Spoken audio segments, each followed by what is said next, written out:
In focus this evening, the glitch that could short-circuit cyberspace. On New Year's Day, 2000, is it possible that we're in for an international disaster because so many of the world's computers will be utterly confused by what date it is? At the close of the 20th century, a tiny computer glitch threatened to disrupt nearly every aspect of modern life.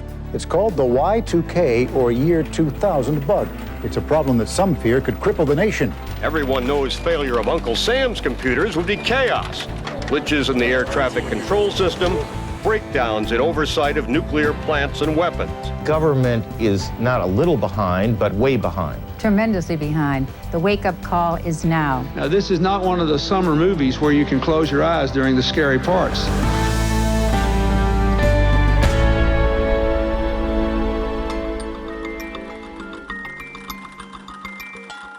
While computer experts had known about the Y2K bug since the 1960s, it wasn't until the 1990s that their fears became increasingly public. I mean, this is the biggest, dumbest, stupidest, most idiotic blunder in the history of technology. See that YY right there?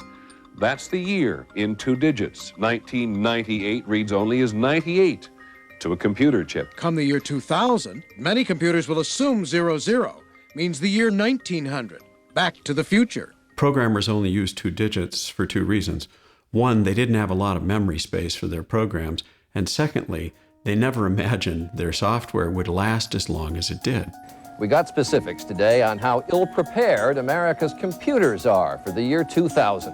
Today, a Senate panel reported that up to 40% of the country could be hit by power failures on New Year's 2000 because computers get confused.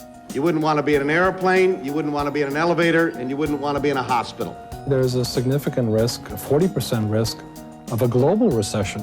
By 1998, President Bill Clinton moved to quell the fears by creating a Council on Year 2000 Conversion. He put John Koskinen, a high-level government administrator, in charge. The cry went up from the Hill that the administration was not paying enough attention, there was not a coordinated effort, and there needed to be somebody in control.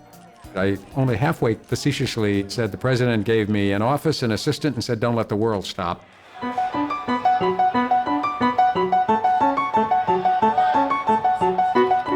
We knew finance and telecommunication systems were going to be the ones most at risk. But also, the FAA had a legitimate problem. IBM sent them a letter that said, these systems won't work when the transition comes, and there's no way to fix them. The Social Security had 50 million lines of code. It's a mind-boggling number to think about, and that was replicated. Embedded computer chips in everything, from VCRs to power plants, were also thought to be vulnerable. The life of this baby depends on computer chips. They are embedded in the machines that monitor his heart rate. And the question is, will they work on January 1st, 2000?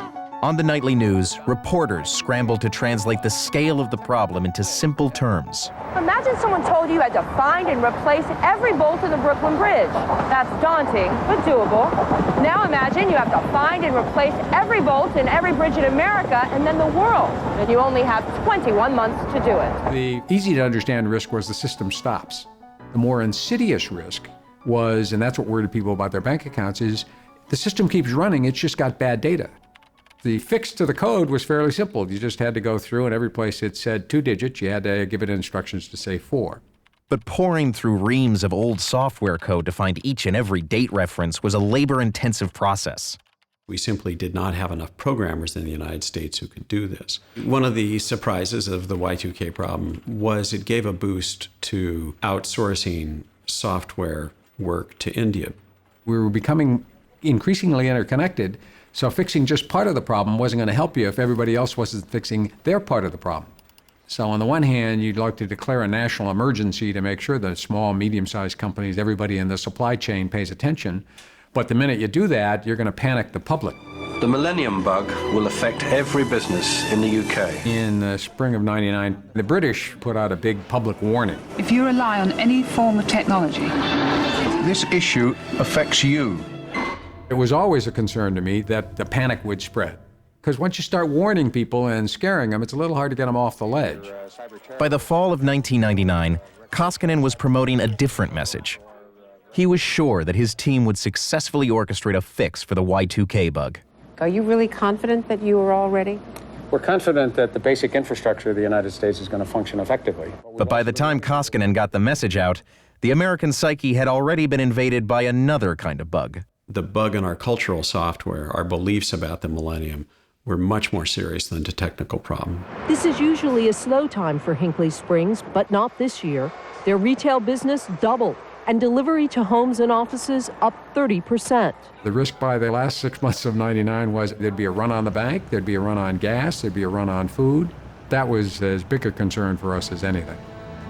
Surf through the internet these days and you keep coming across a strange new word, Tiyotawaki.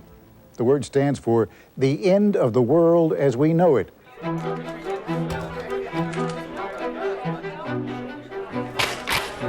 That's a sound that gets your attention real quick. By the fall of 1999, news stories reported a spike in gun sales. Scammers preying on a confused public. He said, yeah, I'm calling from Bank Boston, and I need to get decals mailed to you so you can put them on your credit card or they won't work after Y2K. And survivalists taking extreme measures in anticipation of the millennium. Gary North has his own natural gas well. He says it's his ticket for survival. That cheers me up. And for thousands of Americans, the millennium evoked fears of a coming apocalypse. I believe that Y2K may be God's instrument to shake this nation, humble this nation, awaken this nation, and from this nation, start revival that spreads the face of the earth before the rapture of the church.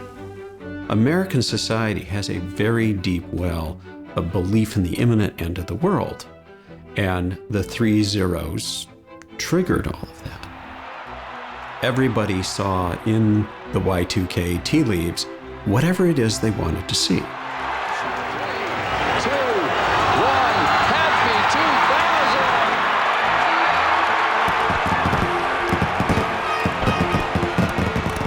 2000! The arrival of Y2K did not bring the much anticipated and feared computer meltdown. It appears to have been more of a prankster than a real problem. Things couldn't be going more smoothly. So smoothly, some are even asking if all that preparing was necessary. Certainly the flu bug has affected us much more than the Y2K bug, which I think is probably non-existent.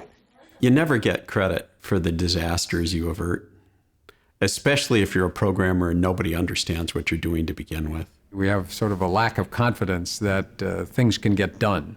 People did not grasp the magnitude of the effort. The easier thing to keep in your mind was all that noise about it and nothing happened. It must have just been a hoax.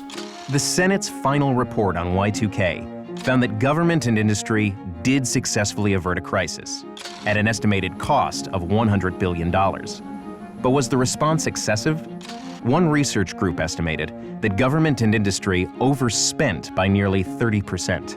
My answer to people who said, well, they wasted a lot of money was the number of things that happened that went wrong that fortunately were around the edges demonstrated that if you didn't fix the systems, it wouldn't work automatically.